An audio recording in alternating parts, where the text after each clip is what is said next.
Blog Talk Radio.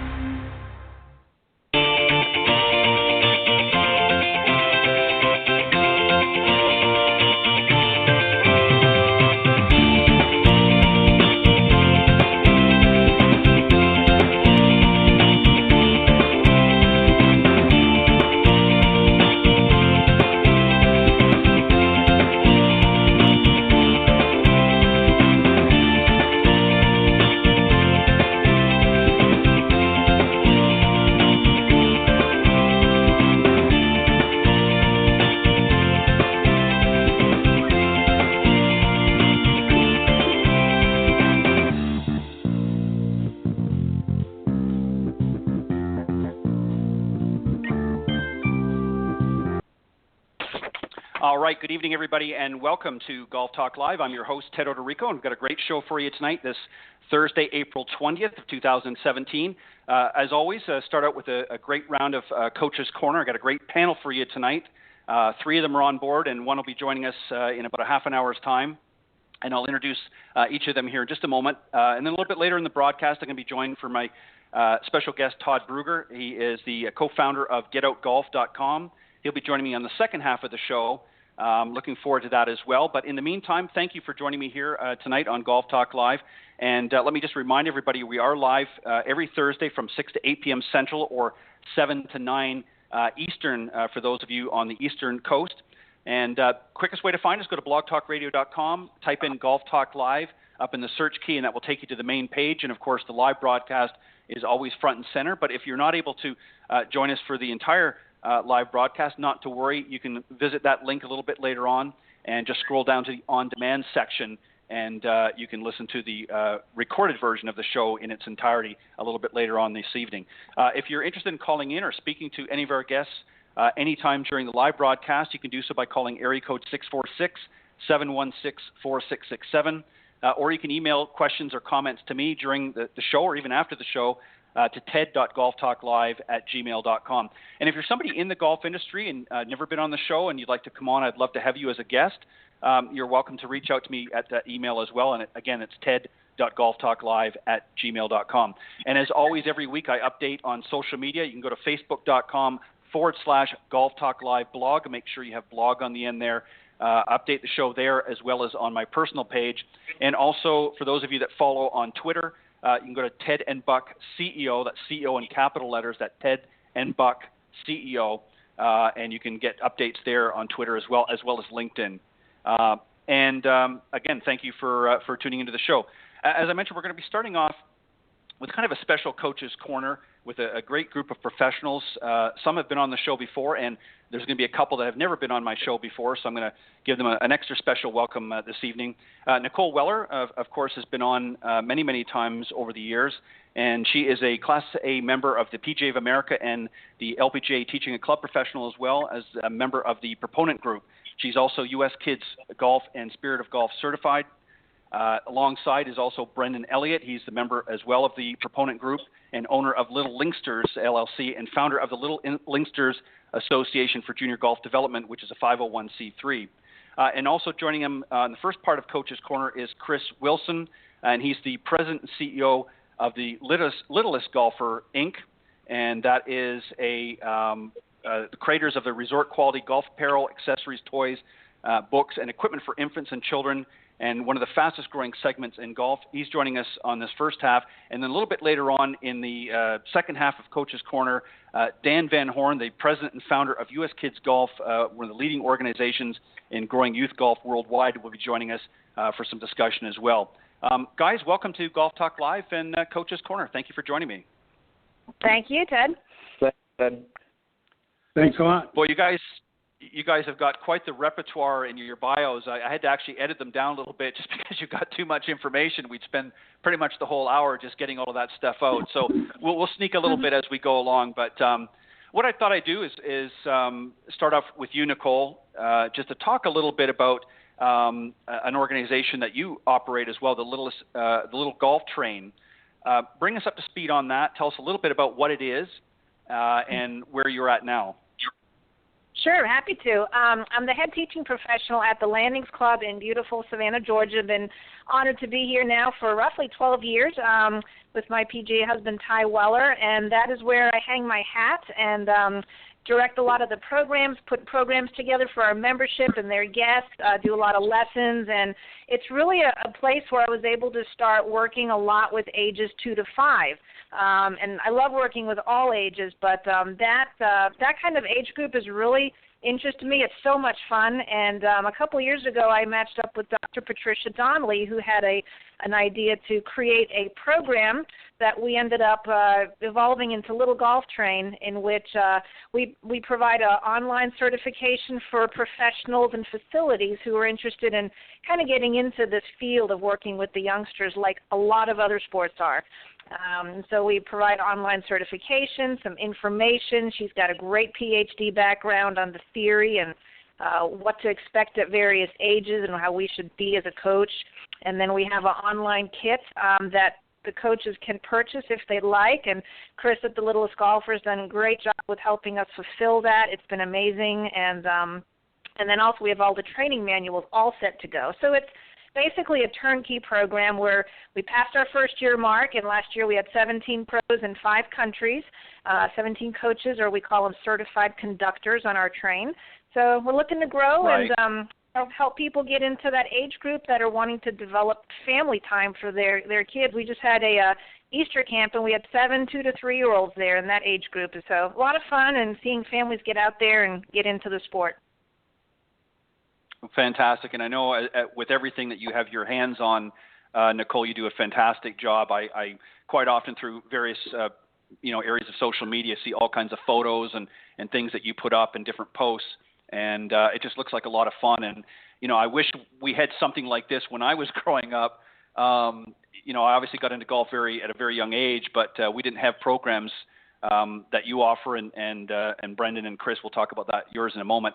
When I was growing up, it just was not around. So it's really just shows the growth and the expansion of golf and the creativity that so many great professionals like yourself, Nicole, and others. Brendon, what's happening with Little Linksters? Give us an update on that, and what are you doing this week with your group, and also talk a little bit about the junior golf development. Well, I wear a couple hats, Ted, as a lot of you guys know. I'm a full-time instructor at the Golf Academy America Career College, in addition to running Little Linksters. We're actually in the middle of practice right now with PGA Junior League with our preseason team, so we're having a lot of fun with that. But with Little Linksters, really the focus of what we do, a lot like Nicole and a lot like Kris, is really pinpoint the younger golfers, ages 3 to 8. And over the course of the last couple years, we've expanded some of our programming to working with kids with special needs through our Goals program, and also working with older kids, specifically through the PGA Junior League program. Fantastic. And Kris, talk a little bit about the Littlest Golfer as well. Give the folks a little bit better understanding what you do and what the Littlest Golfer can offer those that maybe have some little ones out there that want to get them involved in golf. What are some of the things that you offer? Well, what we did was we developed a set of training clubs. I always, I saw little kids that could smack the plastic clubs around, and there was nothing that really was, the eye-hand coordination was great, but there was nothing that was encouraging the proper swing. There was nothing that was the hinge, the balance, getting the ball up in the air, which is what we all like to do. And not having to use muscles in the body that you wouldn't normally use in a golf swing, but because something's too heavy or it's not the right size or weight. So I started kicking around the concept of the clubs. And growing up in Colorado, if you take a little kid into a ski shop that's 2 years old, the first question is, did you ski today?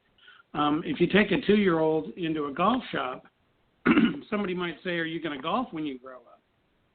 And I always felt that was what was missing. And I met Nicole and I met Brendon, and Brendon and Nicole were both exactly like I was, that, these kids should be playing from the beginning, when they're playing everything else. And it's easier to learn, and you start ingraining all these things. And as a parent, I watched my daughter, my oldest daughter, who in high school wanted to maybe switch from tennis to golf. But, we started her off at golf when she was about 6, and it's a hard game. And I think she was very self-conscious. And I know for a fact, because she's very curious about going out, like maybe this summer and starting to play golf again, she didn't stick with it. And she ended up, great news. She played tennis in high school. Everything was wonderful. But, I'm like, well, what can we do to make these kids stay in it? Little kids that start skiing at 2, they'll always ski, Right. They may only ski once a year, but they're always going to ski. So maybe our thought was maybe we can get these little kids in to the game when there is no learning. It's all about exploring. It's all about playing. And Nicole's used our products, and it's been a real joy on social media and off in person to walk onto one of her clinics and see these little kids with our clubs. And the lightweight part of our club was key. None of the almost temple busting in the backswing. And we have little forced grips on our clubs so that they can hold their little hands in the proper position. Those are awesome. You see so many kids holding a club, I call it the hockey grip, with one hand on the grip and the other halfway down the shaft. And so, we're trying to teach these, well, we're not trying to teach them anything. Brendon and Nicole teach them. We watch, but we enjoy the fact that these little kids are keeping their hands together and they're using, a good golf grip, and they're starting to get results, and it's just great. And so what we tried to do is create a whole little world of golf. Yeah, and Nicole, you have said this before on the show, I know in the past, that the key is really to get them interested and exposed to golf at a very early age, and that's one of the reasons why you really have focused on that earlier age group as opposed to, and that's not to say that you don't work with others, but you've really zeroed in very well on that particular age group specifically because you know that the quicker they get exposed to the game and sort of nurtured along, the more apt they're willing to continue on that journey and play golf as they grow, as they age and get out into business or what have you later on, correct? Yes, I agree. And, there's some really great forerunners out in the industry. Of course, Brendon and Tom Morton, Kate Tempesta, Michelle Holmes, and yes.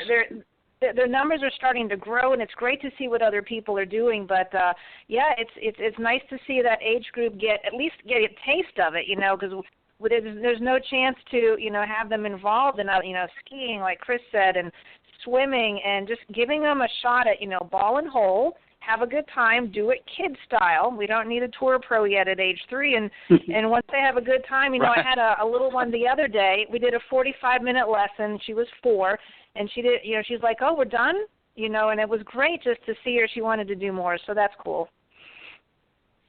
Yeah, and Brendon, I know again in your the Little Linksters program as well. Again, you're all about exposing them to just having fun and just learning a little bit. Talk maybe a little more specifically of some of the things that the kids do as part of the Little Linksters program. Well, everything really for the ages, for those younger ages, should be, in my mind, and I'm sure Nicole and Kris agree with this, really game-based, and try to sneak the fundamentals in there so they're not really knowing that it's work and they're putting in some work to learn the game. And that's really, in my mind, the key is just making it as fun as possible. A lot of games we play tic-tac-toe, putting and chipping, and I every time that we do that, I swear the kids would be out there for 2 hours if they could, even at 3 and 4 and 5 years old. I think maybe some adults should tackle some of those games as well and get them out and practice. Let me just follow up with you just for a second, Brendon, just with another question, if I may, and then Kris, I want to get you back in here as well. one of the issues that a lot of parents deal with is that there's so many other sports that compete for their kids' attention. Right from the get-go, as soon as they start getting into school, there's all kinds of sports. And obviously in the general population of our school systems, golf is not present. It doesn't really start getting there. What do you do to sort of combat that? And what can we do as a profession as a whole, and I hate to use this word lobbying, but to sort of lobby that education system to get golf more in front of kids at an earlier age? What can we do, and how do you compete against other sports? What do you do to get them more interested in golf, and not that you want to stop them from getting involved in other things, but add that to the list of their choice, if you will? Well, in my mind, the biggest reason why golf has fallen behind, and we are making strides over the course of the last couple of years. We've really done a good job, but it's like Kris said before, we're not introducing kids at the ages that they're introduced to everything else. So golf is foreign to them, and by the time you get into it at 8, 9, 10 years old, they've been exposed to so many other sports, and golf's hard. So if you've got a professional out there that may not be working with those younger ages, they might not know how to teach the 7, 8-year-olds. So then we lose those kids. They're not interested because they really didn't have that good first experience. So that's really the basis for us, is exposing them early. We have the origins of our program was actually in daycares. And we're still trying to expand that, but exposing kids at daycares, because the extracurricular activities they do there are foreign language and computer and karate and dance, and none of that is any more complex than golf. So it's the perfect time. But I do really want to say that the PGA has really done a good job over the course of the last 3 years in bringing in some programming to entice kids that are older, that maybe haven't experienced golf. And PGA Junior League is just awesome. I know Nicole has a team. The kids that are with me right now, a lot of them started when they were much younger, but we have a couple that have just started within the last year. And this format, this PGA Junior League format with a team, is really a good way to get some of the older kids in, that kids above 8 years old, and have them experience golf in a really, really fun way. In PGA Junior League, drive, chip, and putt, these type of things have really, I think, tipped the scales over the course of the last 2-3 years. Yeah, I would agree with that.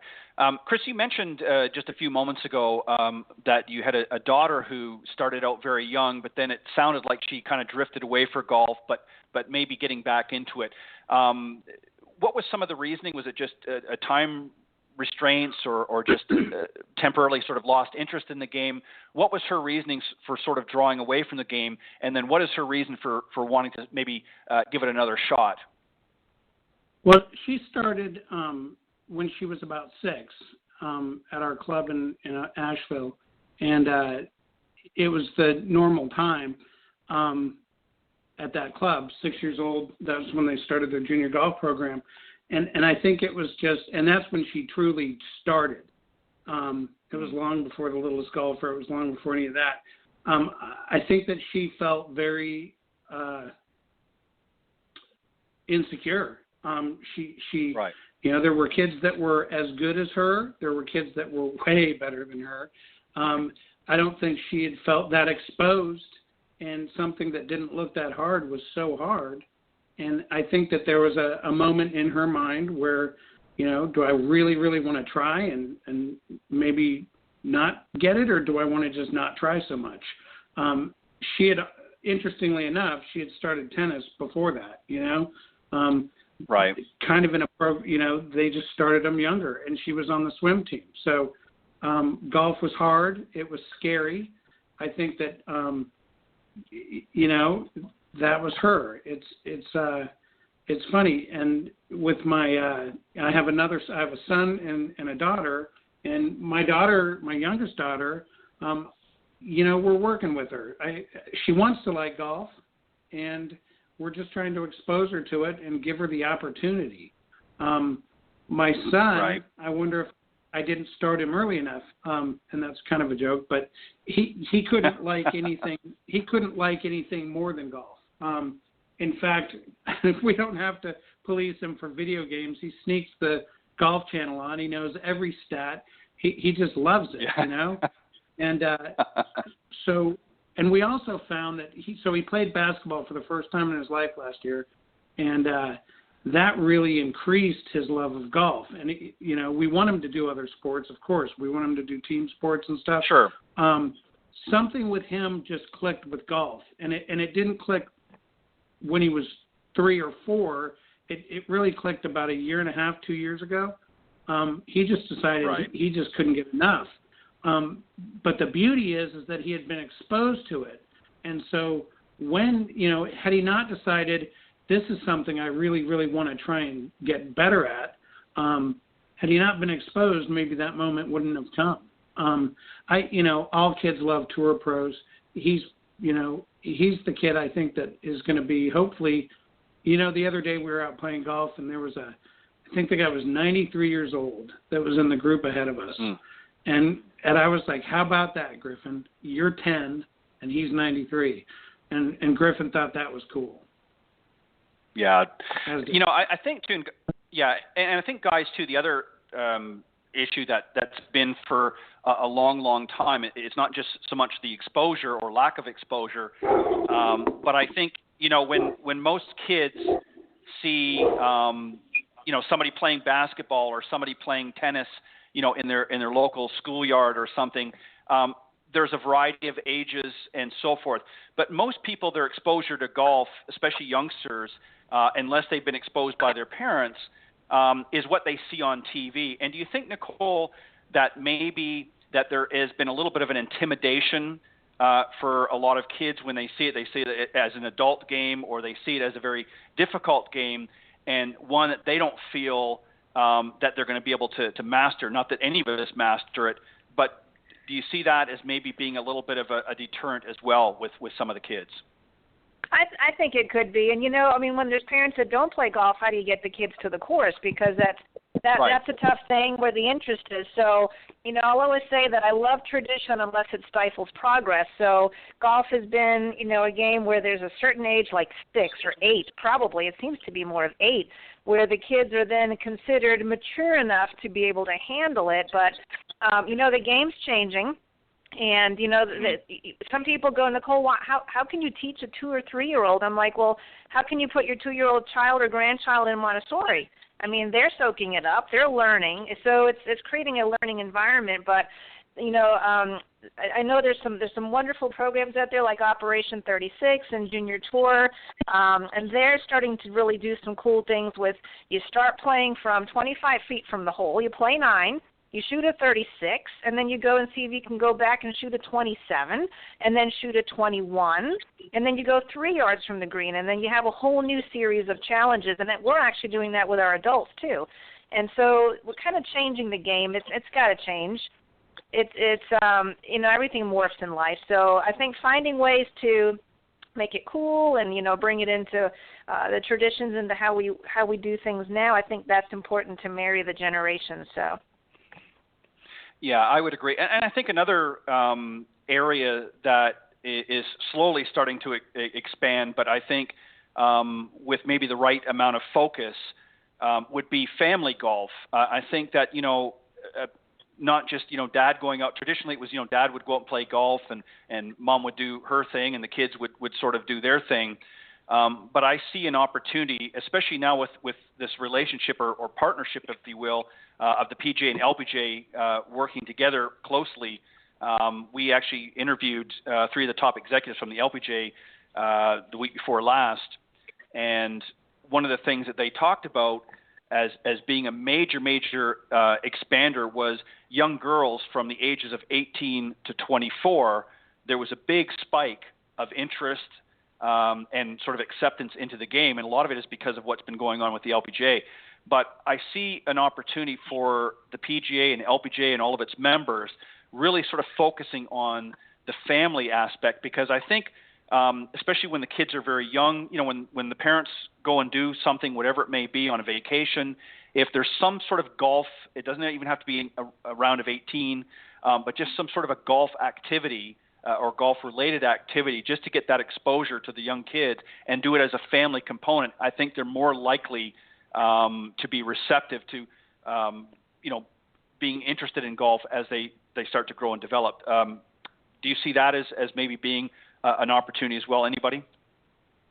Oh, definitely. I mean, you're talking live to one of our participants in the most recent Tall and Small. So Kris and his son played in the 9-hole division, and Carrie and their daughter played in the 3-hole division. So there's the whole family playing right there, other than, Palmer, right, who's at home, the dog. So, yes.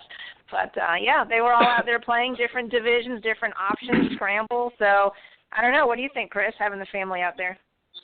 I think it's one of the absolute coolest things that we've done, especially this year with Ryan and Carrie. But, you did it a year ago, the inaugural, and Griffin talked about that for 3 months. And he's done PGA Junior League. He's done the here we're so lucky. I'm at the Landings as well. We're so lucky to have these pros here that they keep raising the bar of what they can do. So on Saturday, we have 2 teams that play every Saturday of kids. Usually 1 or 2 or 3 or all the parents kind of walk along or ride along, and the kids go out and play tournament-style golf, and there's team points, and it's a great experience with competition, but not critical competition.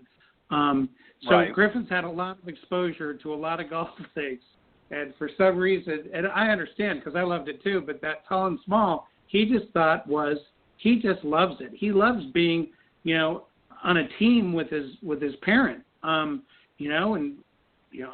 he misses, and he's hoping that as it progresses, Nicole, maybe they do an alternate shot version, maybe they do, there's so many things you could do to make it, interesting every time. I mean, I think he would do it every weekend. He loved it. Cool. So what a great thing. And I see, the amount of kids that Nicole teaches is amazing, but the amount of little kids that are playing golf in Savannah, and when I say little kids, I don't mean 6-year-olds anymore. They're veterans. I mean the 3 to 5-year-olds. It's amazing. I mean, I don't even think anybody bats an eye here when a 3-year-old has their little clubs and is walking to the putting green or the range. It's just normal activity. And I don't know, Nicole, you've been doing it a long time, and Brendon, you've been doing it a long time. Do you see these kids keeping their enthusiasm? And Brendon, have you seen a lot of parents getting enthused? One of the things that we do, and you guys got me thinking about this, is we do a tournament series that's kind of evolved over this is our 7th year of our tournament series. And I made it a something that I was adamant about over the course of the last 3 years, is to play the best golf courses I can get these kids on in Florida. The entourages that come out with these 3-year-olds and all the way up to 12, they've got 20 people, some of them, following them around and playing courses like Lake Nona, Disney, Innisbrook, Black Diamond, the best courses in the state. And I think what this has done, one, it gets the kids transitioning from any programming they're doing out onto the golf course. But 2, the reason why I have it at these top-notch facilities is to show the kids and the families what golf can do for these kids. And they can grow up playing on these courses, whether, it's for recreation or whether it's, they want to kick it into the next gear and play tournament golf, giving them those opportunities. And I appreciate so much that these golf courses allow us to do that, and that in itself is encouraging to me that the industry, some in the industry is moving really in the right direction. Yeah, I agree with that. I think that, for a long, long time, you have a segment of the population. I mean, I don't have the stats and that in front of me, but a segment of the population that obviously is aging, and for whatever reason doesn't play as much anymore.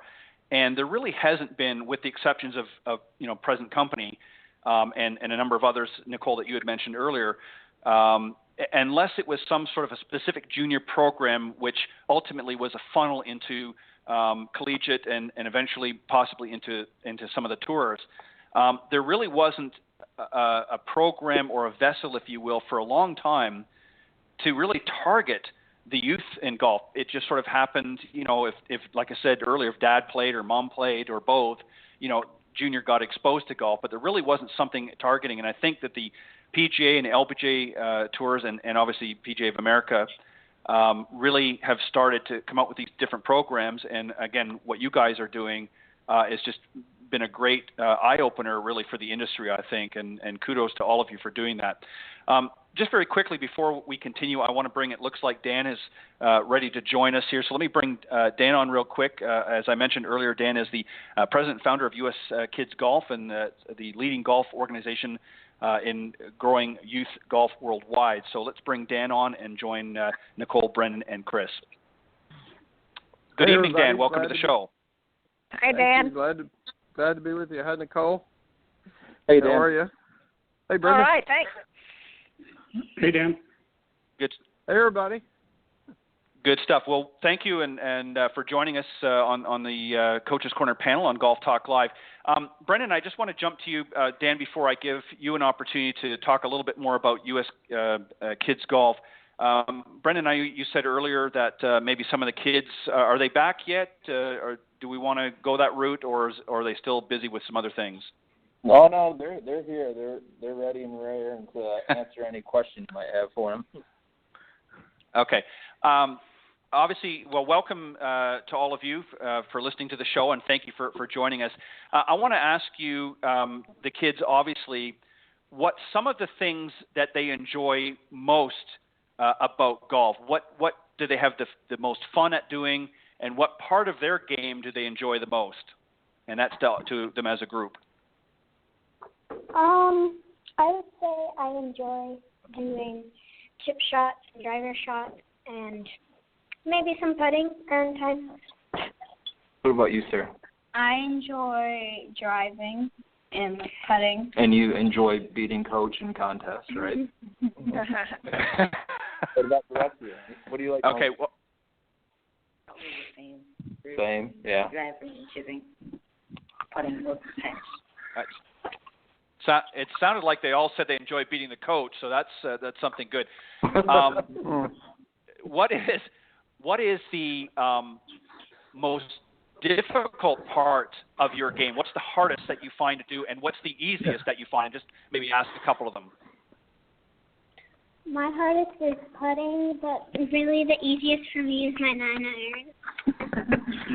Oh, wow. Jaden, what about you? What's the hardest part? Making sure my swings don't go left or right because of my rolling over my hands. Yeah. What else? The hard part is controlling my anger when I hit a bad shot. Oh, no. And the easy part is just playing, having fun. The hard part is control my shots go, and the easy part is just like having fun hitting them. Well, it sounds like the first and foremost, they all enjoy having fun, which is really what golf should be about. It can be a difficult game, of course, but you all should have fun. Does your coach help you a lot with some of the difficult areas that you have? And when you find that you're having a trouble, whether it's putting or chipping or another area of your game, what does the coach say to you to give you some encouragement? Coach Brendon, he's the best coach I could ever ask for. He really helps in all the areas I have trouble with. If I hit a bad shot and I'm really upset about it, he really knows how to fix that. So I say he teaches us to do well. Whenever I have like a problem, he helps me with it, and like tells me what drills and stuff I can do to make it better. So it gives you some drills and things to work on to help practice your game with your game. Yeah. How much Brendon, how much time? Sorry, go ahead. Coach Brendon, when I mess up, he tells me not to get upset, and he helps me with the different drills. Very good. Well, it sounds like, Brendon, that you've got a good group of youngsters there that obviously are very excited and eager to play. How much time, Brendon, on average, do they get to practice? And then how much time do you try to get them out there actually playing, a few holes and some examples that way? How much time do you try to get them to commit in order to work on their game? Well, any success that our program has, I really owe it all to the coaching staff that I have. My program director, Jordan Jones, who's here with us now, he really helps us. We've got programs at, Jordan, 10 to 12 locations throughout Central Florida, so it's hard for me to manage everything. So, but as far as getting the kids out on the golf course, we try to get them out onto the course, especially with the PGA Junior League, as much as possible. But we do have the luxury of, with me being at Golf Academy of America Orlando campus, we have the training facility here with, all the technology, TrackMan and V1 and indoor practice facility. And the kids love the technology. And I think that's a big part of really getting the kids interested, is exposing them to this technology that, before a lot of instructors would have thought that might not be something that you could do with young ages. But these kids love jumping on TrackMan. It's amazing. And they probably understand it better than you and I do, Brendon, as well. Oh, of course. They do. When you look at, they're probably experts compared to us. Let me just ask a final question, and then I know that they probably have some things that they're going to do there. But let me just ask, as a group, what? I lost my train of thought. Let me think for a second here. What I wanted to ask them as a group is, how long is the program that you have them in now? How long does that go? Brendon, I'm going to ask you and then just get them to chime in as well. We started, this is the first we've done an off-season PGA once a week for 2 hours. We've been doing this since, November? October. We started this in October, and we're just getting geared up now for the start of the regular season next month. Okay. Very good. Very good. And how many is in that group that's there? 6. 6. Well, that's a good number. That's a good number to handle. Well, Brendon, I want to thank you, and I want to thank all of your little Linksters there for chiming in. I appreciate you sharing, and I'm glad that you guys are having some fun and continue to have fun. And it sounds like you've got a great coach there. And I want to wish you all the best and good luck through this year. I hope you improve and just keep at it. Never let a bad shot deter you from teeing it up and playing it again. So thank you guys for joining in and adding some comments to the show. Thank you. You're very welcome. Dan, thank you for patiently waiting. I just wanted to give Brendon and his group a chance to talk a little bit. Dan, why don't you maybe bring some of those that maybe are not, that are listening to the show, that are not maybe familiar with U.S. Kids Golf. Tell us a little bit about it. What's your mission and where things are at now? Thank you. Glad to be on the show, and thanks for inviting me. U.S. Kids started to help my kids 20 years ago. At the time, ages 6 and 3. I was coaching other sports, but the game I particularly loved myself playing was golf. And so rather than just baseball, when I started seeing the lightweight bats that were happening in baseball, I went about trying to design equipment that was lighter weight. The light kind of went off. At that time, they were just taking cut-down clubs and giving them to kids, or they were labeling junior clubs, which are really adult clubs, just with a junior name on it. So I really started U.S. Kids with the idea of helping my kids and helping other people's kids get started having fun playing golf, and it's been a great 20 years and doing that with equipment and other things. Now you have the full spectrum of equipment. It's not just the clubs, but you have the bag and other things you offer as well, correct? Yeah, and beyond the bag, really, when you look at any sport, like if you looked at soccer, for instance, or baseball, you have, let's take soccer, for instance, you have gloves, you have uniforms and balls and shoes and so forth, and then you have games, or we call it in golf, tournaments. And then, so that would be the second area we had to address, which was the tournament side. And then in the middle, you have the coach, and you have practice and play and development. And so that's where the coach comes into play. And we have a Coaches Institute that we've started to help.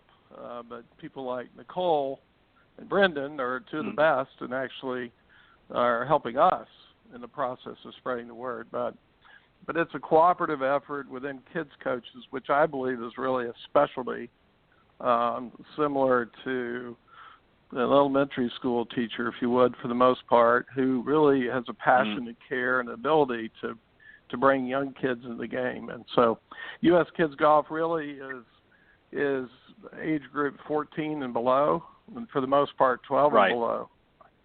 And that's our passion, really.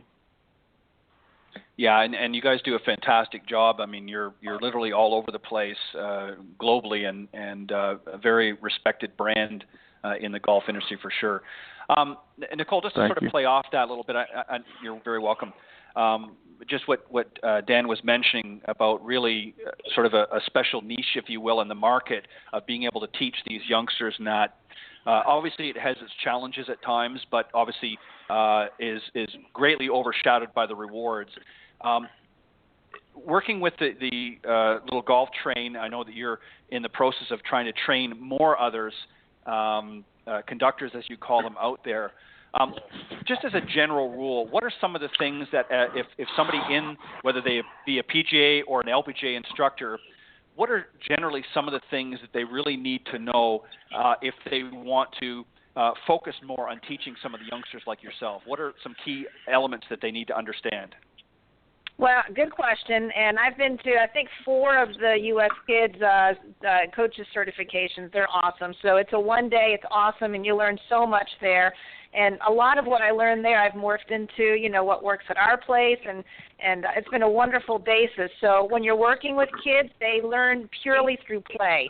Their brains are not developed yet to learn like adults. So when an adult looks down and goes, keep your left arm straight, keep your eye on the ball, where are you aiming, those are adult type things. So U.S. Kids does a great job. Little Golf Train, we work to do a job where the kids are learning through play. And so coming up with games, lots of color, games where they can progress, like I love what U.S. Kids has on the level 1, 2, and 3 booklets where you can progress and, you can earn some pins, but you're learning and you're moving on and you're wanting to get to the next step. So working with kids, especially the young ones, get down as low as you can on the knee, be at eye level instead of speaking down to them. Speak with them, involve them, give them choices, and have a good time. If you're having a good time and laughing and joking with them, they're going to have a good time. So you want to be with them, not there just at them, Yeah, that's a great point. Kris, I know you're still with us here. Let me ask you, because obviously as a parent, you've had to work with your youngsters when they were growing up in that. Obviously, I'm sure you agree with what Nicole had just said, that you have to sort of come down to their level a little bit because, again, golf can be very intimidating. What are some other thoughts or points that maybe you could raise just to give the listeners a little bit of a better understanding of what they can do from a parent's perspective? Parents want to sort of dive in there and interfere, but there's a place and time for the parents to be involved, and there's a place for them to step back and let some of the professionals like Nicole do their thing. So, as a parent, what advice would you give other parents out there if they want to introduce their child to golf? What would be the first thing that they should do? And without sounding like a helicopter parent, what should they sort of keep in the back of their mind to not do if they want to have that child have some success? That's my mind's racing right now. You know, when my kids were really little, I would watch Nicole with my kids, and I would kind of get a lump in my throat, thinking, boy, maybe if I approached it like that, they'd react like they are. They'd like it better. How can I be the one that loves them the most and I don't communicate as well as Nicole does, or some of these other professionals and some of the people out there that are professionals at this, that are good at this. So it really, I get some ideas in my head that aren't correct, and I get those ideas because I'm a parent and I want the best for my kid. But sometimes I'm not an expert, so I have to, you have to find somebody you trust. But, my enthusiasm for golf didn't necessarily create my children's enthusiasm for golf. The people that they've worked with, the little camps that Nicole's had, the other opportunities that they've gotten to do.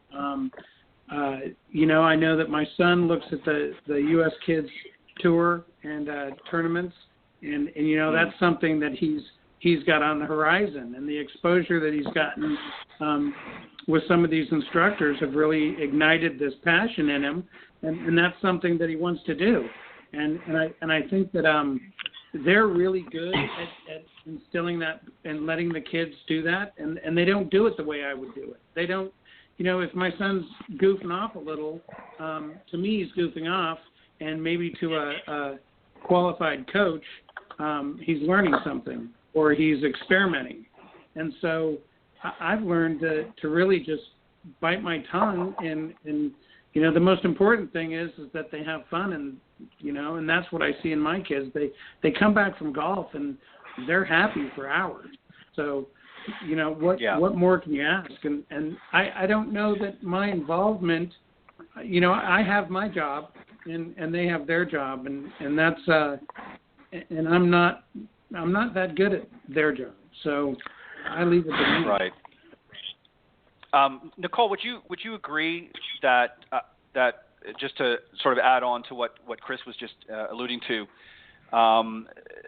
that it's great for parents to expose their children to different things, golf, other sports and things like that, other activities, but not to put undue pressure or push them into an activity just because maybe they enjoy it, and sort of let it develop naturally?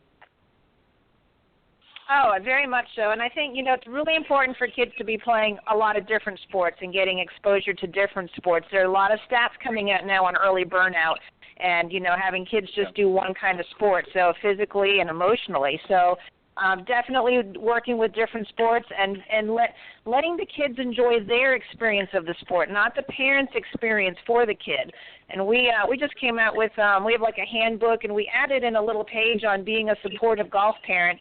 And I brought it just to read off a couple comments, but Sure. We actually put examples of negative and positive reactions. So I don't know if a lot of parents are realizing they're doing this. It comes from such a good place in their heart, and they're very closely attached, and it's totally understandable. But, these are things that we notice. So, examples of negative, nonverbal, threatening behavior: eyeball rolling, arms crossed, deep sighs, shaking head side to side, negative comments such as, "Come on, you can do better than that. What were you thinking? Do it the right way this time. Right. That is not what you practiced." Or, giving advice. So, great examples that we want to encourage, smiles and winks, fist pumps, thumbs up and clapping, and, verbal comments like "good effort, good try, I'm proud of you," nice use of a code sign, "love you no matter what, I enjoy watching you play." And, even though we ask parents not to coach, they want to help, and it's really tough to not cross that line.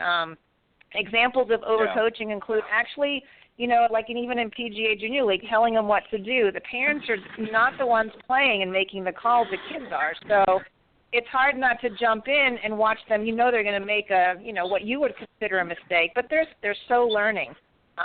Telling telling a kid what shot or club to hit, or telling them it's the wrong decision, that's for them to learn. And I think the parents think they're helping them along, but in the long run, they're taking the kids' ability to create decision making away. Yeah, and that's an excellent point. I think that's an excellent point, because there are, a lot of parents, they think that they're doing the right thing by telling little Johnny or what have you, to play a little bit differently or to do different things. But a lot of times they are actually turning the kids off of wanting to engage in that sport or that game, because they're just feeling the pressure. And at that age, Nicole, and I'm sure you can attest to this, that's a lot of pressure for a 3 or 4 or 5 year old kid to be able to do. And on its own, never mind with mom and dad hovering around, like I said, like a helicopter parent. So that's some great points to raise. Dan, I want to jump back to you here real quick, and because you sort of talked a little bit about the clubs and the different sizes and things like that with what you experienced with your children growing up, what was available on the market. Talk a little bit about the importance of making sure that the youngsters are fitted properly, because it's obviously a different process than it would be for an adult. Yeah, quite a bit. We took the position that the clubs need to be sized proportionately for their young bodies as they would be when they got to be older. So in order to accomplish that, we couldn't do it just based on their age. We had to look at how tall they were, how they were growing. And just for example, an 8-year-old, you can have a range of up to 12 inches in height. So fitting by age is not a good idea, really. And then we studied growth, and we found that kids grow approximately 2.5 to 3 inches a year, starting after age 2, and that happens really right up until they go through puberty. So we developed a size basically for every 3 inches. Basically, that equates to a year of growth, so that parents can easily just measure their child based on having shoes up on the wall, and then go in and be able to purchase the right product for them. And it's proven to be a simple way to get started. We have several different levels of products, because when you first come in, you're just developing your game, so you really want the product to be as lightweight as possible. And we've also started with a yard club, we call a yard club product, where the grip, it has a molded grip. One of the things in developing or learning to play golf is really how the grip works, and having a kid develop a good grip doesn't come naturally. And so part of helping that process is to be able to have a molded grip. It's amazing what a training grip or teaching grip can do for a little player to get started. So those are some of the key elements we do in trying to get kids started. Yeah, and that's a great way to approach it as well, because as you said, that there's that age range, if you will, where kids just grow like a weed, and it's very difficult with traditional club fitting to be able to measure up, and also all kids are different shapes and sizes and things. So there's a lot of variables in that. So that's a great way to do it. What about things like cost, though? That's something that you hear a lot. Golf has always been sort of associated as an elitist sport, very expensive sport. How do you sort of combat that? Again, if you've got somebody like Kris's case where he's got, three kids, they're not children anymore, they're growing, but, it might be difficult for them to fit for all three of them. Give us an idea of what kind of program you have to help parents in that situation. Yeah, well, the internet really helps, because eBay is really a good place, something like that, to be able to take used clubs. But clubs are not really the same price when you look at it compared to adult equipment. So the average cost for an iron or like a yard club they were talking about can start at $25 retail. And then after they're used for a year, a lot of people can get 50% or so of the value if they trade them out or sell them themselves online. Some of our clubs, as you get more deeply in, Kris has probably got a young player who's looking at Tour Series, and it can a full set of that might range in the $500 range. But again, when it comes time at the end of the season, he can sell those off. So you do have to look at the cost of it, but really the cost when you compare that to the other sports, again, baseball gloves and bats and shoes. I mean, every family's making a decision about the priorities of it and the priorities of cost, and our equipment costs aren't nearly as bad as you think when you look at them. So, but most importantly, if you can start with the right product from the get-go and develop some swing speed, you're likely to stay in the game, and it's hard to go wrong when you got a game for a lifetime versus just for a period of time. Yeah, and right, and you mentioned too a few moments ago. You talked about using lighter clubs. Obviously, traditionally, a lot of clubs, when you get a little bit older, had steel shafts, which is obviously a little bit heavier than that. You obviously use a lot of composites and a lot of other types of shaft materials in order to make it a little lighter for the kids, correct? Yeah, that's right. And when we started US Kids, the lightest club, but is the driver. So when we looked at trying to reduce the weight for our youngest players, I wanted to make it as light as possible. So people don't know that the head itself and the driver is the lightest, but because it's the longest shaft, it ends up feeling heavier than it is compared to the other clubs. So I knew that if we could take some weight out of the driver, then you could build the set around that. So our lightest clubs are 30% lighter than a adult driver, and as the player gets stronger and their speed develops, then we increase the weight.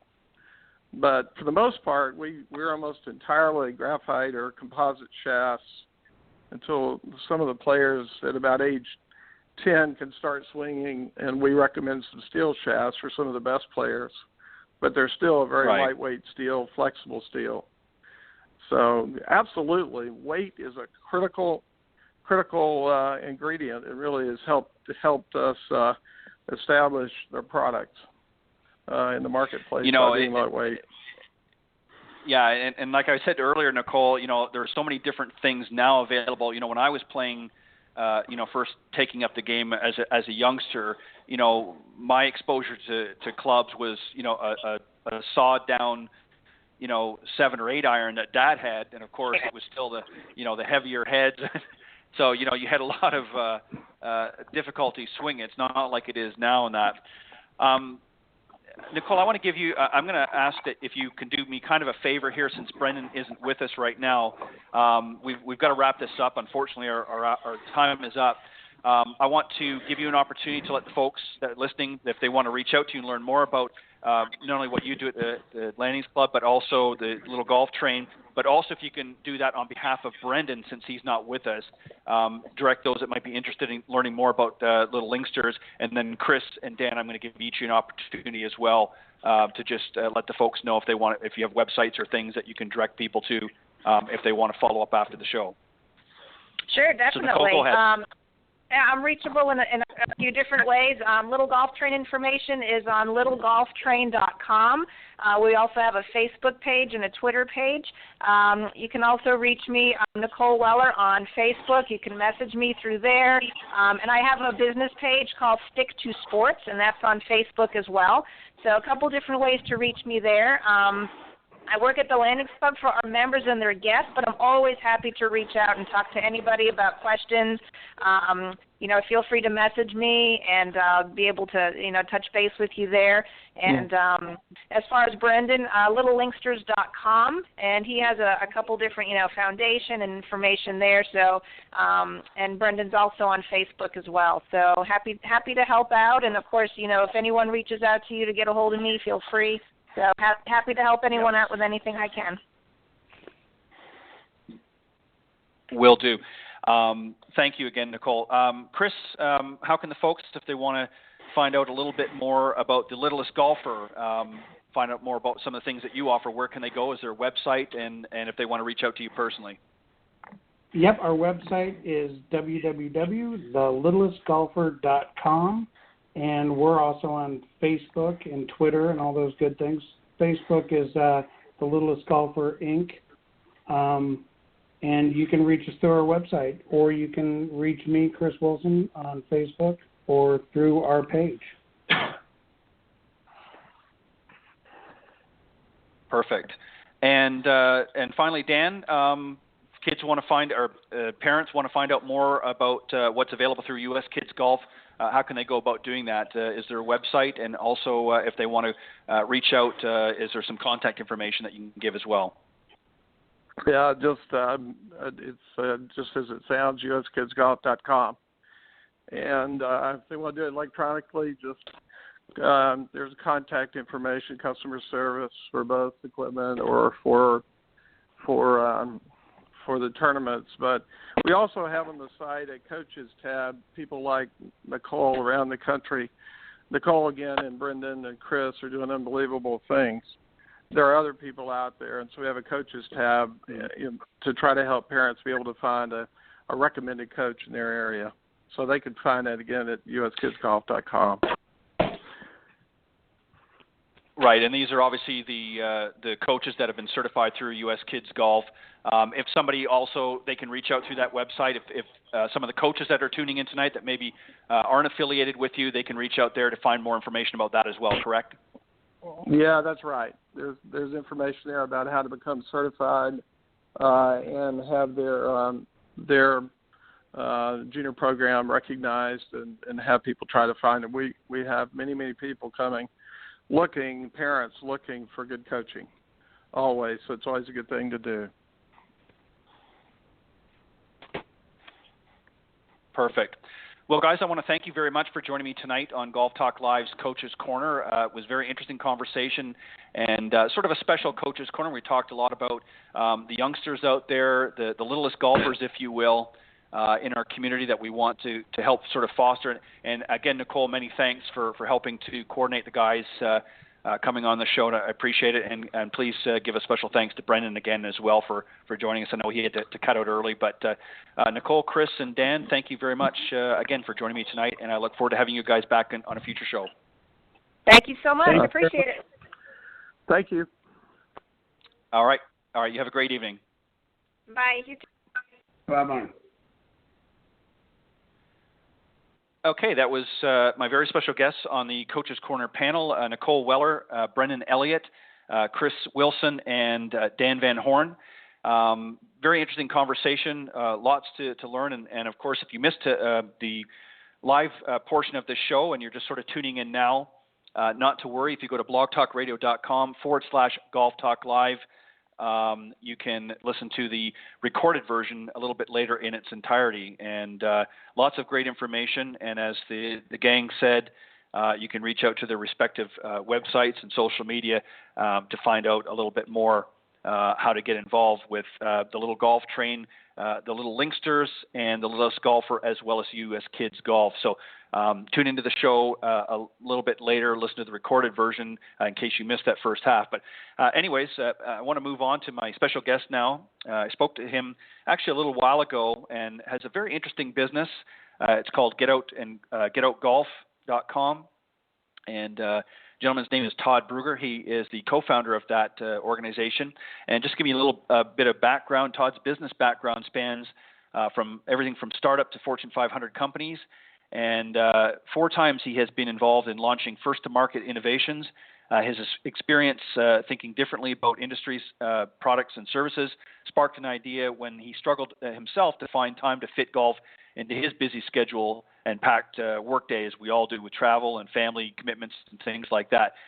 Get Out Golf allows consumers to book golf in flexible durations that fit in their lifestyles. And it's their mission to re-engage what he calls sidelined golfers, a market, as he's indicated, significantly larger than the active golfer market. They've sort of had lacked the time to play a full round is, in his opinion, the number one barrier that golf faces today. So without further hesitation, let me bring on my very special guest tonight from Get Out Golf, Todd Brugger. Good evening, Todd. Hey, Ted. Great to be here with you. Thanks for having me. Not a problem. I appreciate that. And you and I talked a little while back when we were first sort of setting this up, but just give maybe just a general overview, if you wouldn't mind, of Get Out Golf, just for the listeners, just to give them a better understanding of what it's all about and how it actually works, and then we'll get into some other questions.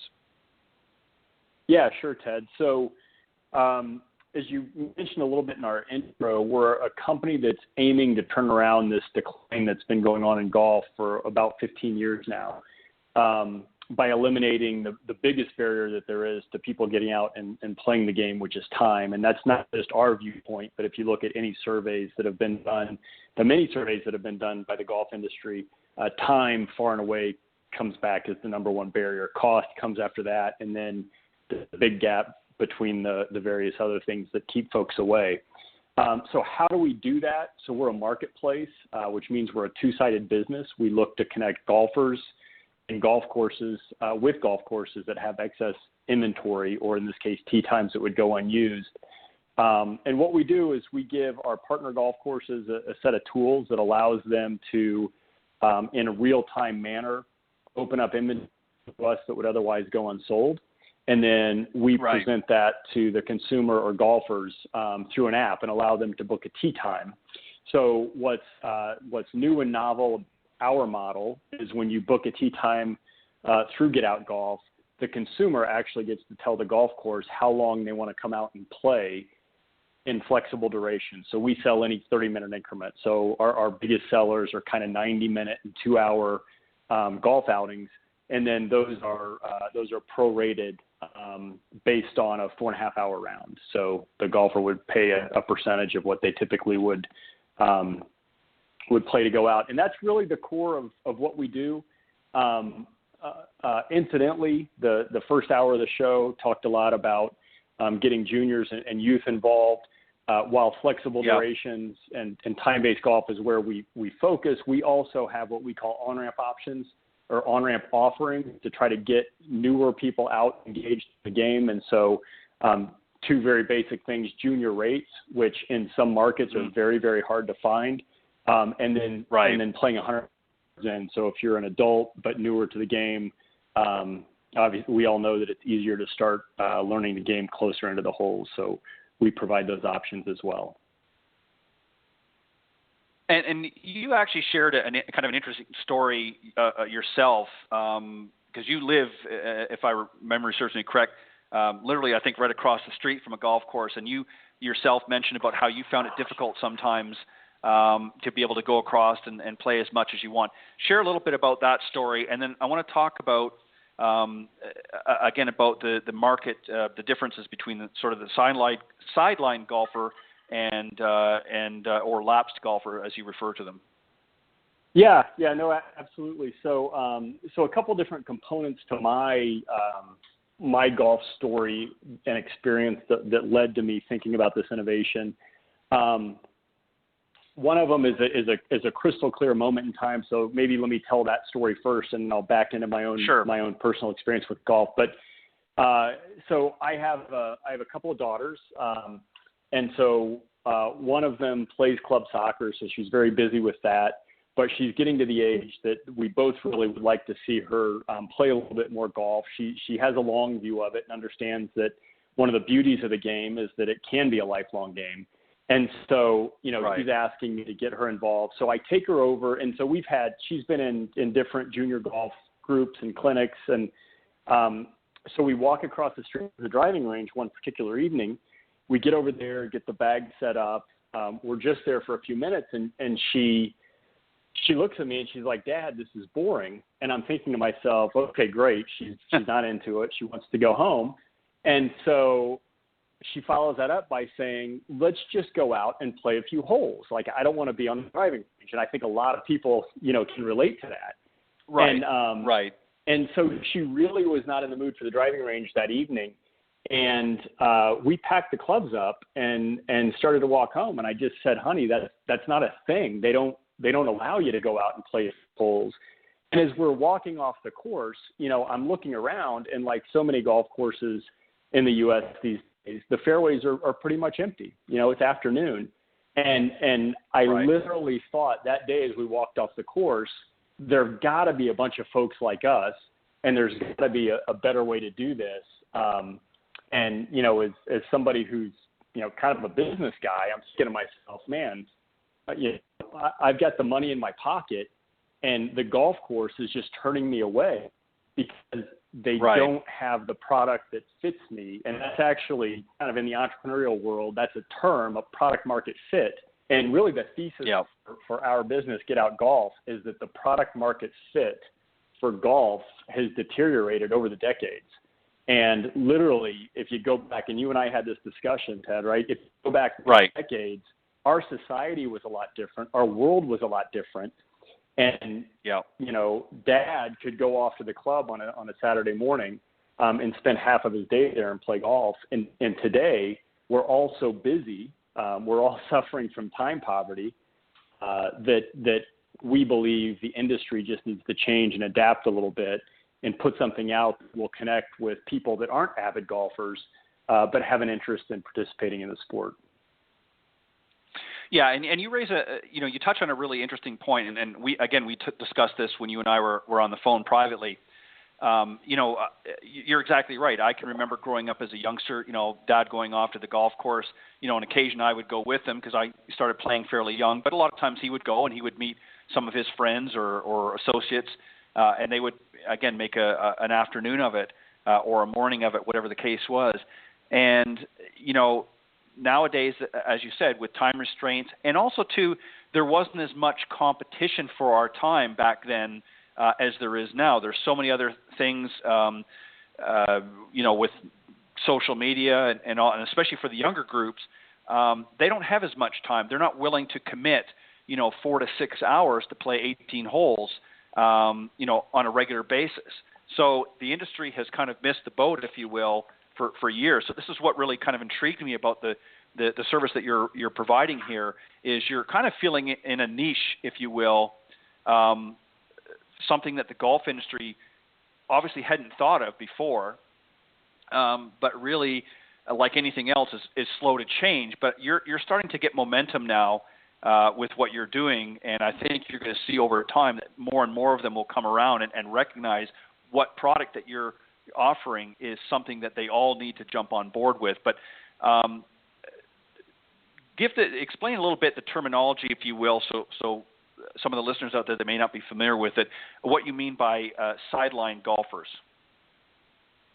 Yeah, sure. So when you look, maybe I'll give you the macro view of the industry and the problem that's happening today. I think I may have said in my intro, we've gone from 30 million to 1 million active today. And then really when you break that down even further, that 21 million, there are about 11 million that are really active golfers, and they're generating 90% of the rounds. And then there are 10 million that occasionally play. But there's much churn going on in the industry, somewhere in the ballpark of 4 to 5 million people a year kind of come in, their toe in the water, play a little bit. Some of them stick, but there's an equal number. Well, actually, the way the math works, there's a slightly greater number that leave the industry every year. So with this churn, what's happened, and these numbers, by the way, come from Boston doing some studies for PGA of America. They believe that there are about 60 million sidelined or lapsed golfers that have an interest in playing. Now, the total number is greater than that, 60 million, but according to their survey work, there are 60 million that are sidelined and still interested in getting out and playing. And that's the group that is sort of at the heart of our focus. And that's the group that I think the industry just doesn't quite stand well enough to serve. And I'll go a little bit deeper into my views on that. But in addition to the 60 million, we think, remember, that 10 million of the 21, I'm throwing out a lot of numbers. So there's 21 million that are active, 11 million generate 90% of the rounds. The other 10 million are just playing occasionally, right? So they like golf enough that they're getting out there. But we really believe being able to have a bite-sized experience that can fit into 90 minutes, right? Like going for a hike or going for a run or going to the gym. We think we can really ignite the number of rounds those folks are playing.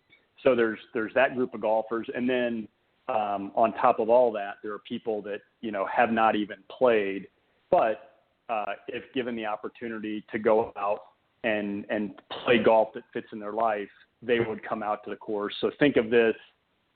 Sometimes I love the analogy, sometimes I hate it, but think of kind of what's going on with Topgolf, right? Now, Topgolf, right? The numbers, I forget exactly where they are. Something like 70% of customers at Topgolf are not golfers, so to speak, but they're coming into the industry in some way and they're having a golf experience. So there's a big opportunity, to get them into the real green grass experience if we play this the right way. But my view of avid golfers versus sidelined and a big challenge in the industry is the industry is run by avid golfers, right? So I'm going to generalize a little bit, but the avid golfer, to the avid golfer, 18 holes is not enough, right? They'd play 36 if they had the opportunity to fit them in. Right. They're concerned with their handicap or their ability to score. They make time for golf a priority in their life, right? So they fit it in there.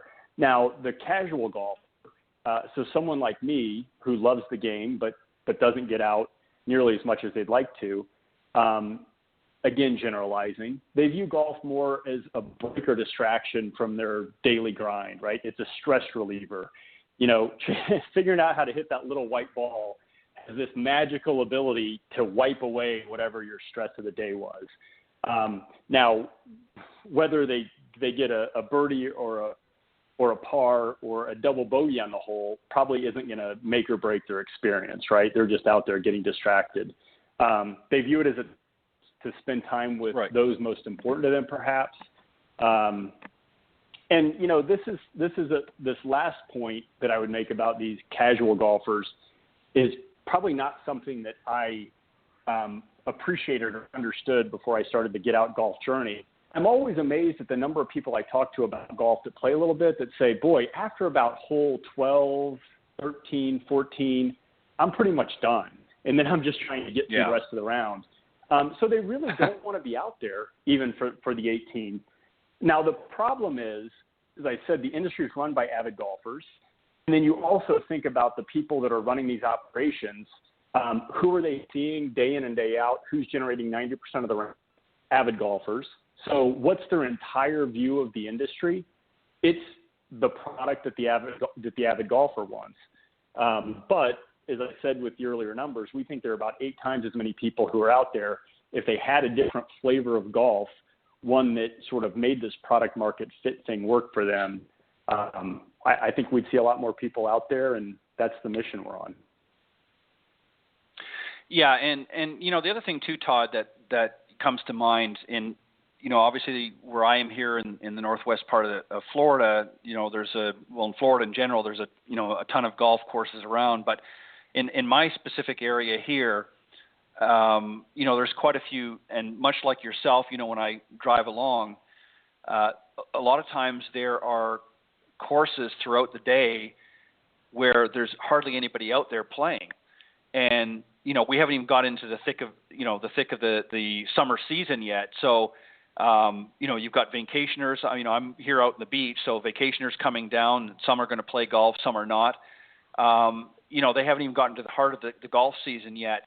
And, normally by now you're starting to see an increase. And one thing that I've noticed and you maybe have noticed where you are, one of the mistakes that I think that golf clubs did is instead of being a little more creative, they tried to dump product on the market by, cutting their cost of a round, basically giving away huge discounted golf rounds as a way of enticing people out. But it wasn't really dealing with the problem that you're talking about here. Is there's a time issue. Not everybody has 4 to 6 hours to be able to play. And if somebody, so whether you're being charged $100 a round or $65 a round, if you don't have time to play 18, then it's not, you're not going to get that person out to the golf course anyway. So they need to be a little more, as you put it, a little more creative and inventive with their process. And this is really what you've done with Get Out Golf, correct? Yeah, no, you're exactly right. And you described the situation very well. And it's unfortunate and it's tough for the golf courses. And maybe a little bit later we'll talk about how we were very thoughtful in creating our business model that's very pro golf course. But here's the challenge for the golf course operator. At the end of the day, there's a huge supply-demand imbalance problem, right? So the number of golfers have been declining. Golf courses do not close down very quickly. Not that we want any golf courses to be shutting down, but in a lot of business markets, supply would shut down and you'd get to some sort of equilibrium, where in this case, golf courses are very slow to shut down.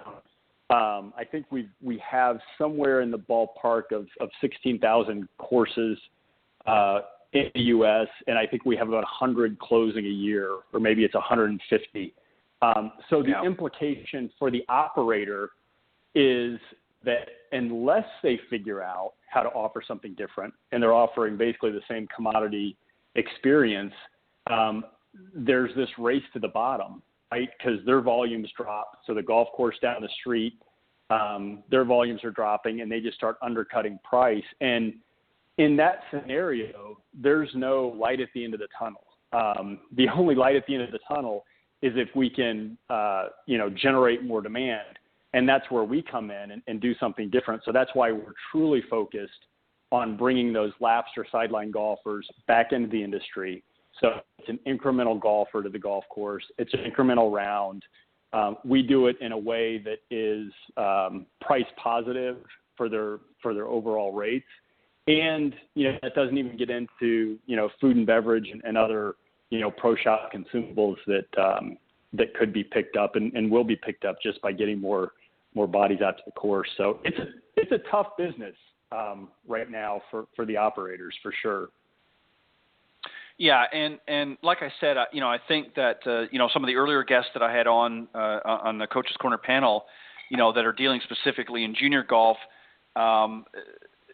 they're addressing a specific area of golf in the growth and development. The problem is that most of the golf professionals out there are dealing with, as you said, the avid golfer, and there's literally thousands of teacher professionals and coaches and golf gurus, if you will, out there, all competing for the same group of golfers, and that group is dwindling, and with the onslaught of social media and free video content and free instructional content out there, it's becoming more and more difficult for some of these professionals to make a living. And especially, and I'll give you a good example with myself.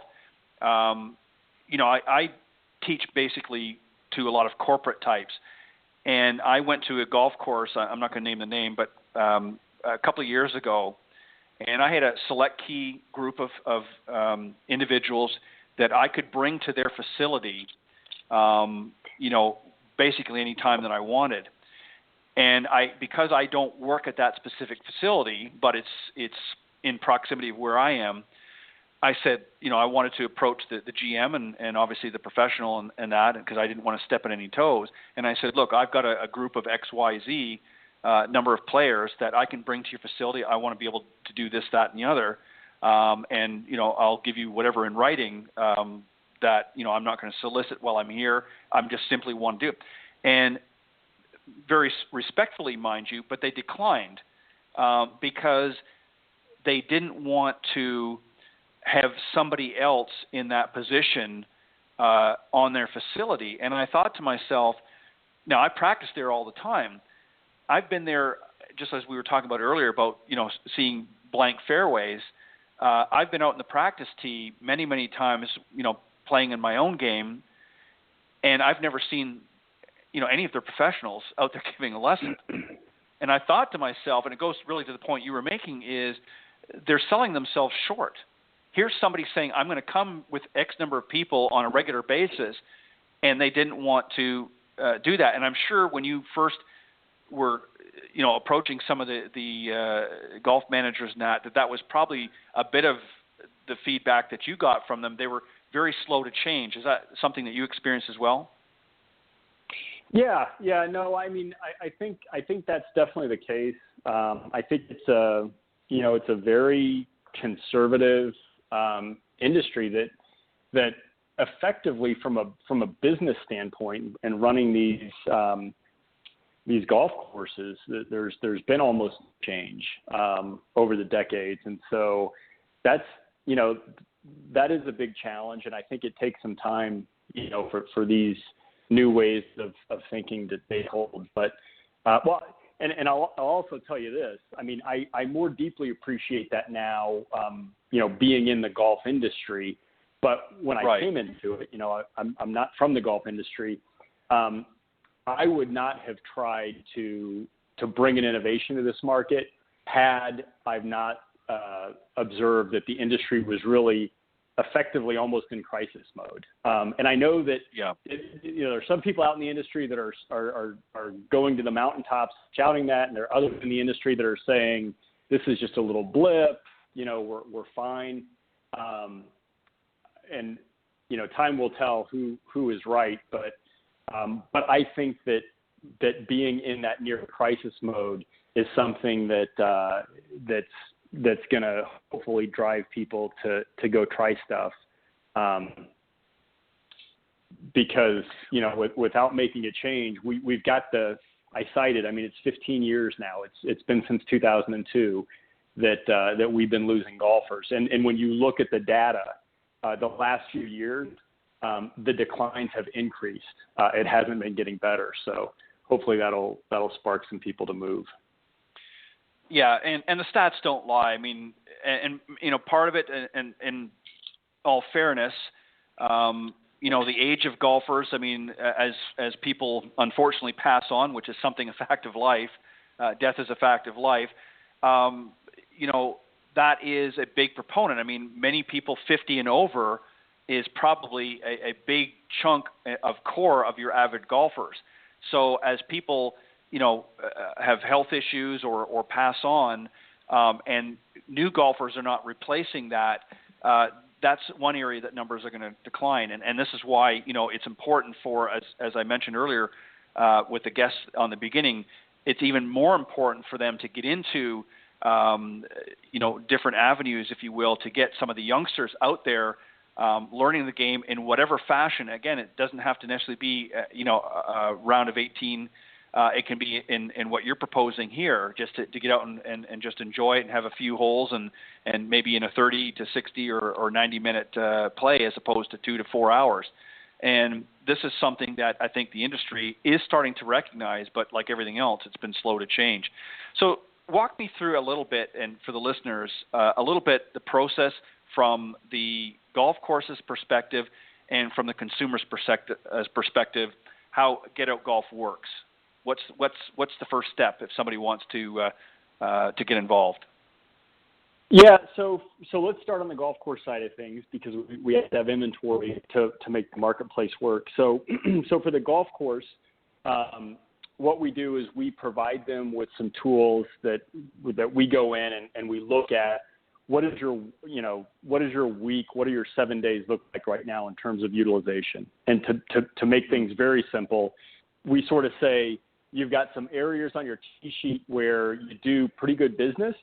Don't think about us at all in those areas. And then you have some areas in your tee sheet that are pretty wide open. And for the most part, the way these tee sheet looks, that's kind of the case. You've got a good steady flow where you have basically nobody. And so what we do is we define those blocks of time as default inventory that becomes available through Get Out Golf. Those blocks of times being times when they're typically not very heavily utilized. And then they have some very simple tools that allow them to basically just point and click on areas of time and turn them off. So if they have an outing going on this afternoon that's not typical, they could turn those times off for Get Out Golf. Or if they're more wide open than normal on a Wednesday morning, they could turn those times on. What that does is it allows those tee times to be available for golf. So that's the very simple inventory availability piece of the model for the golf courses. And then the second piece is pricing. So we work with the golf course on pricing. What we do is we view most courses as having a 4.5-hour pace of play. And we take the rates that they charge, we prorate it based on the 4.5 hours, and then we price it at a slight premium. Now, we don't do that because we want to, we think we should be price gouging anyone. It's not that type of a premium. But what we're doing is we're protecting the golf course from having the group of avid golfers that are out there that play a lot. Not that all avid golfers do this, but there's a group of avid golfers that are extremely price sensitive, and they're always out scouring for discounted rates, right? And so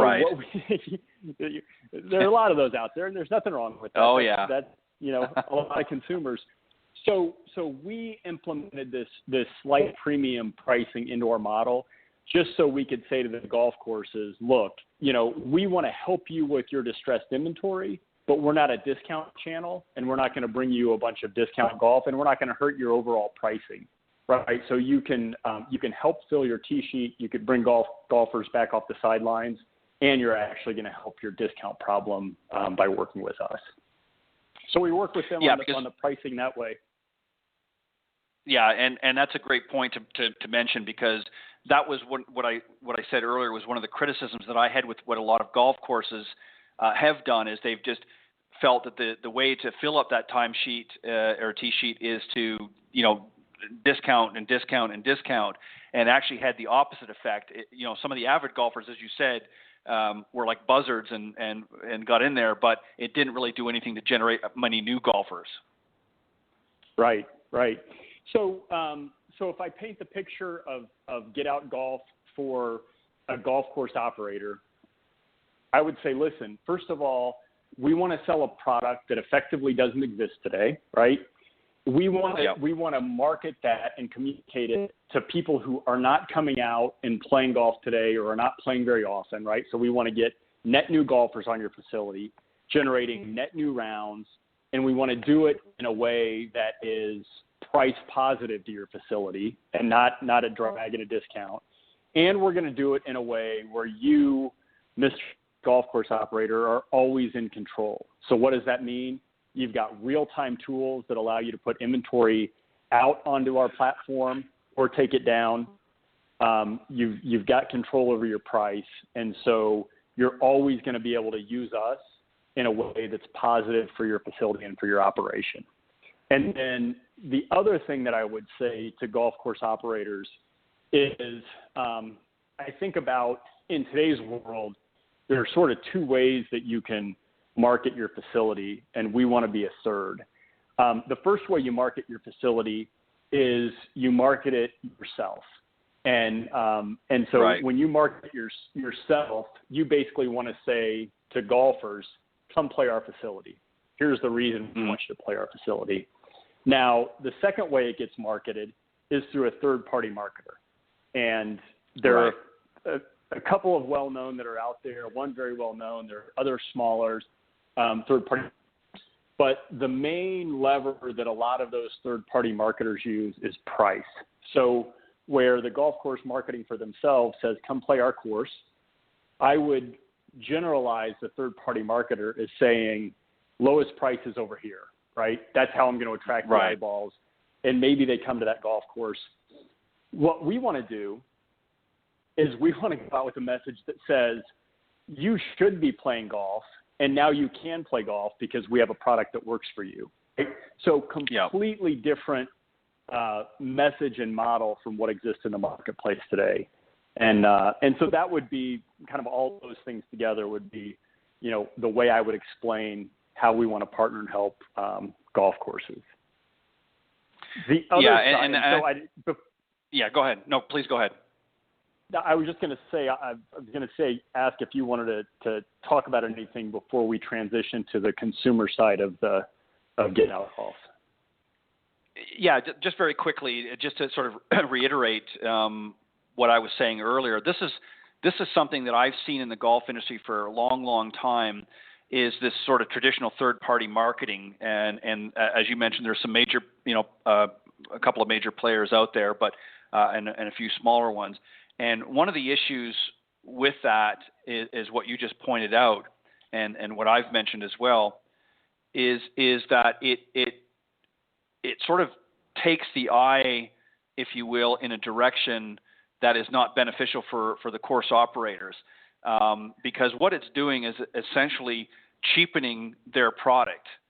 And there's a danger to that, and there has been a danger to that, because again, as you said, there's a pool of avid golfers that, you know, are looking for that. And it's like sharks swimming in the water looking for somebody chumming that water.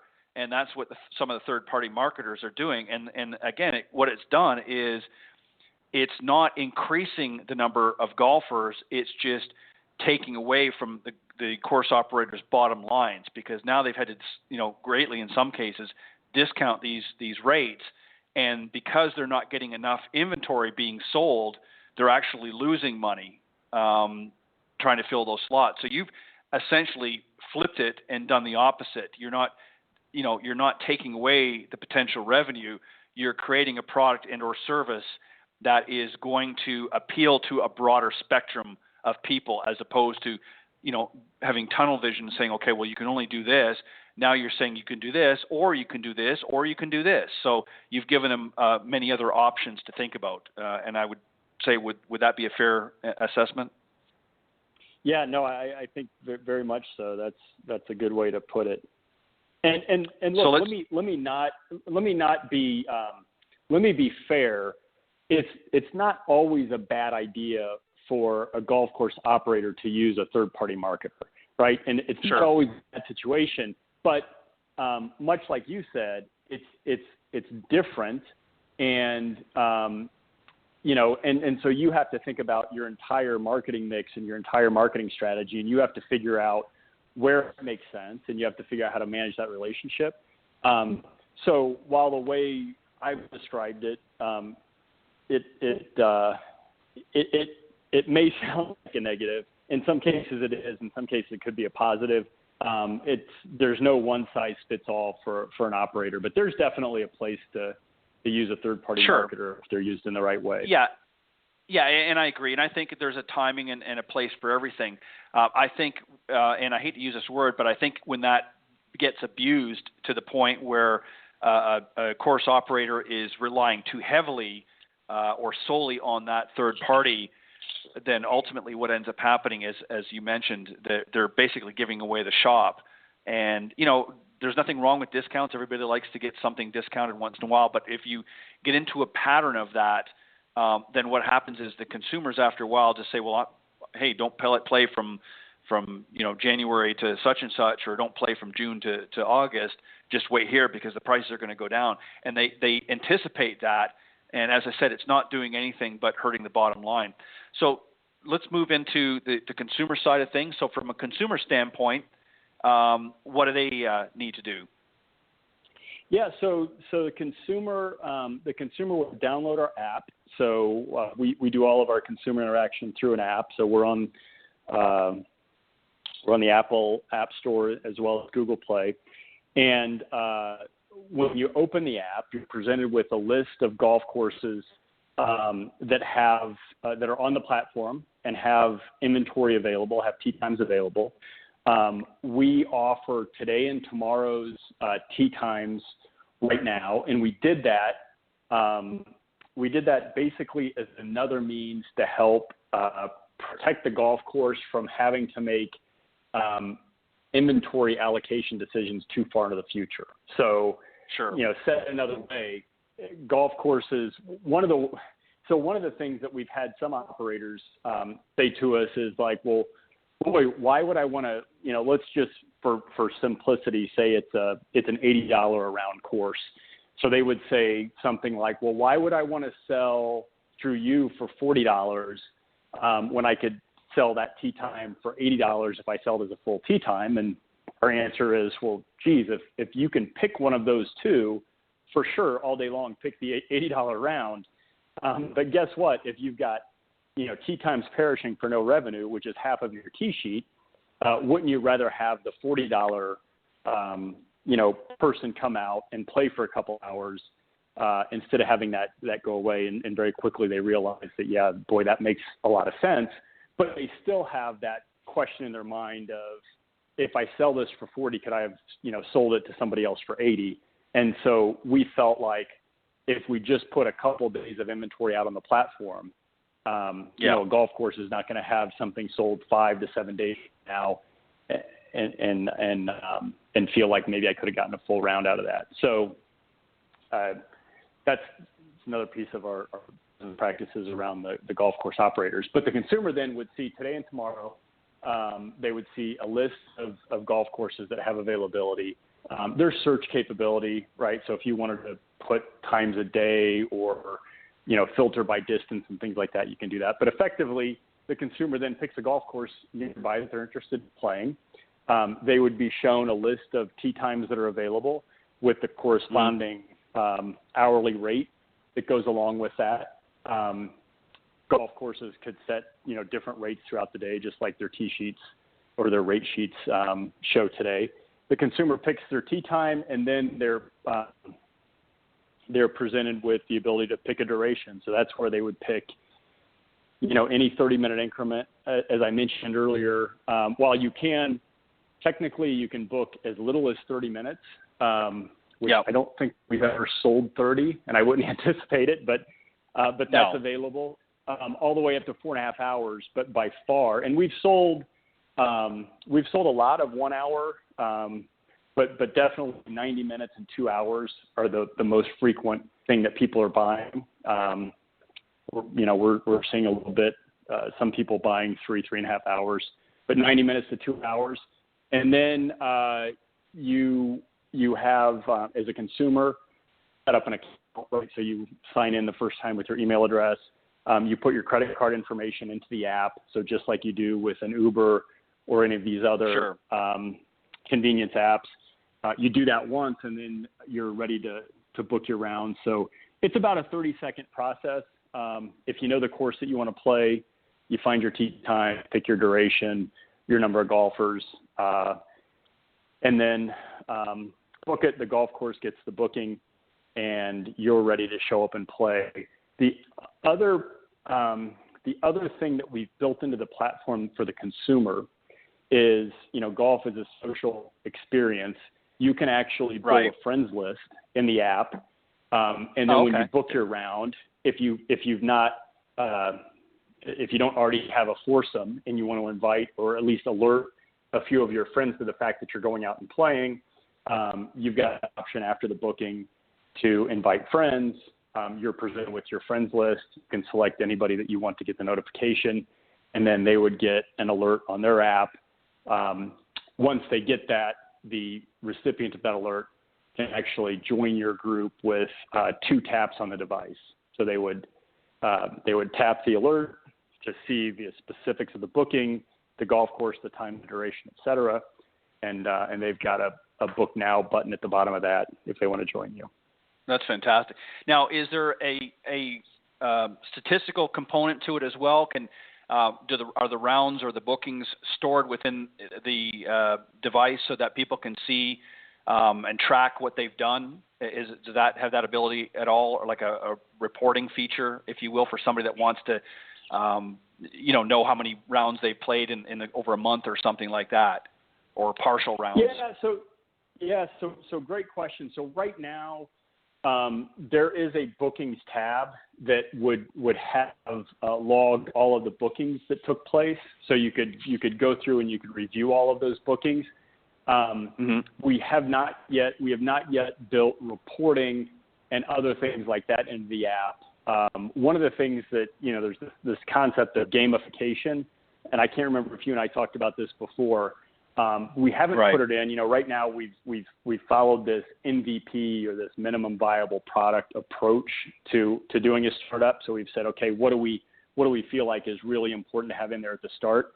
But one of the future things that we want to do is something around gamification, which just means figure out. You asked this question: can you look at your statistics and how many rounds you've played? So what we want to do is talk to customers and figure out what's interesting for you. What might you want to do that sort of could create either your own tracking or maybe a competition amongst friends, et cetera, and start to put some of those things onto the platform. So that would be a future capability, but certainly something we want to do. Now, what about in a situation, and again, obviously this would fall back, I'm sure, to the course, but let's say for argument's sake, you picked a tee time tomorrow, and you've got it booked, and you've got your group assembled, and obviously weather conditions. You've already obviously prepaid, I'm assuming, through the app. You've paid for the round already. Does the typical rain check policy happen through the course, or what happens in a case where the round gets canceled, not from the user's standpoint, but because the course weather conditions or something like that? How does that work? Yeah, so great question. We do want to build something automated into the platform to handle that as something more in the future. Right now, the way it's handled is that it comes back to our platform, and then we either at the golf course's discretion, either they just reschedule a different time that golfer is going to come out and play, or we could handle a refund process. The reason that we're not more robust around that today is because our launch market is Phoenix, and our unlike Florida, our rate of incident on that is so incredibly low that it hasn't been a big focus for us, but we certainly want to automate that in the near future. Yeah, I think you get, a whole 3 days of rain or something, if I'm not mistaken, in a calendar year. So, yeah, you're pretty lucky that way. So, obviously, as you just mentioned, you've launched this in the, Phoenix area, and that. Obviously, I'm assuming you're planning to expand that market. What's the next stage? What's the next step for Get Out Golf? How are you going to start implementing it into other areas outside where you are now? Yeah, so a few things. Obviously, we're going to continue to expand here in Phoenix. And our original thinking was that we would go sort of metro area by metro area, although we're about to do something interesting. So we had a golf course, and I don't want to steal their thunder, so I'll allow them to do the marketing communication when they're ready. But I will say it's a golf course in Alabama, and so they heard about what we were doing, and they reached out and said, we think this is really interesting.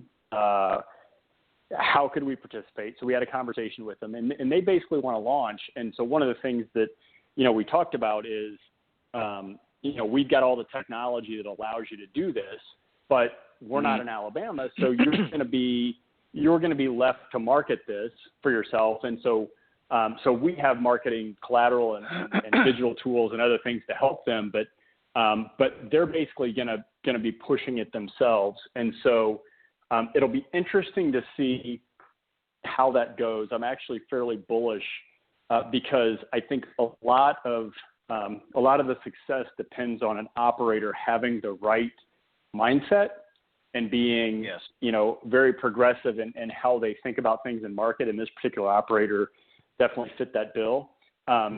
So after we launch there, we could consider not doing metro by metro area like the next Phoenix, but we might say, hey, as long as we have a golf course operator with the right mindset and capability, we basically can turn them on, and our sort of infrastructure and process to turn on golf courses is pretty efficient. So that will be interesting. And I got lost for a second in my thoughts. There was one point that this got me thinking about. It's interesting how much opportunity a golf course has to market a different product very easily, just looking at their own database. So we did a deep dive into one of our launch partners, and they're fortunate to have their tee sheet integrated with their customer database, right? So they could see rates of play and all of that stuff. And this particular operator, 81% of their customer database had not played a round at their facility in the prior 12 months. And these guys are not struggling, right? So this is not a distressed golf course. This is just the reality of their database. So 81% hadn't played. 16% played between 1 and 5 rounds, and then, that was somewhere around 3% that had been playing a lot. And so it just goes to show you that, you've got, as a golf course operator, you have the ability to reach out and touch a lot of people that are voting against your current product, if I could say it that way, and you could put this out in front of them and potentially get them, back out engaged in your facility. So it'll be interesting to see what we experience with this Alabama golf course. Right, and they've already got an established database of golfers and things like you said that they can basically market to. So yeah, it would be interesting, and I'd love to hear more about it as it develops. Well, Todd, I want to thank you very much, and I want to give you an opportunity before we wrap up finally here, just to let the folks know that are tuning into the show tonight where they can go to learn more information about it. And obviously, if there's some golf professionals that maybe work at facilities across the United States that may be interested in it and finding out how they can maybe utilize what it is that you're offering, how they can reach out to you as well personally and maybe get more information about having it networked with their courses and so forth. But how can the folks that want to get a hold of this, how can they do it? Yeah, no, thanks, Ted, for that opportunity. So they could go out. We don't have a lot of information on our website for golf courses because we try to make that a little bit more consumer facing. But we do have a website, Get Out Golf. So www.getoutgolf.com. But for folks that are in the industry, in instruction or operating facility, if they want to reach out and understand how we might be able to work together, I would invite them to reach out to me directly. My email address is Todd, TODD, @getoutgolf.com. And I've got some information that I can share and would be happy to have those conversations. Perfect. Well, Todd, I want to thank you very much for joining me. I'm glad that we connected, and it is a very interesting concept that you have, and obviously it's happening now, and I can see it growing and expanding here over the next several years. I think it's as we've talked about before in our conversation, it's definitely a niche that you're filling in this market. The golf industry, regardless of who you talk to. On both sides, golf certainly has declined in many ways for very varied reasons, and I think that it's about time that the industry recognizes this and gets proactive a little more than what they have been. And it sounds like you've got certainly one avenue here for them to seriously consider. So I appreciate you coming on tonight and sharing that here with my audience. And just again, for the consumers out there that want to find out about more about the product, they can go to getoutgolf.com and get all the information there. And for those that want to reach out to Todd, again, your email address again, Todd? Yeah, it's Todd, TODD, @getoutgolf.com. Perfect. Again, Todd, thank you very much for joining me tonight. And keep me posted. Let me know how things work out. And if there's anything that I can do in future to help spread the word about Get Out Golf, I'll be more than happy to do so. And I know my audience will enjoy hearing some of the great things that you're doing with your product and service.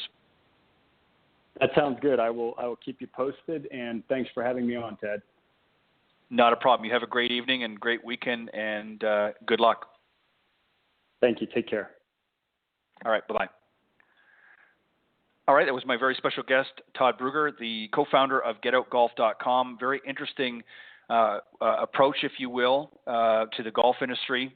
It's something that's definitely been needed for many, many years, and I can see it continuing to grow and foster and hopefully help grow the game. This is something that we all want, is to golf is certainly a fantastic game, and a lot of people have enjoyed it for years, and many others want to, but maybe just don't have the time to get out there and play that full round of golf. Well, here's another option that's fast becoming available. So go to getoutgolf.com and learn more about Todd's great product.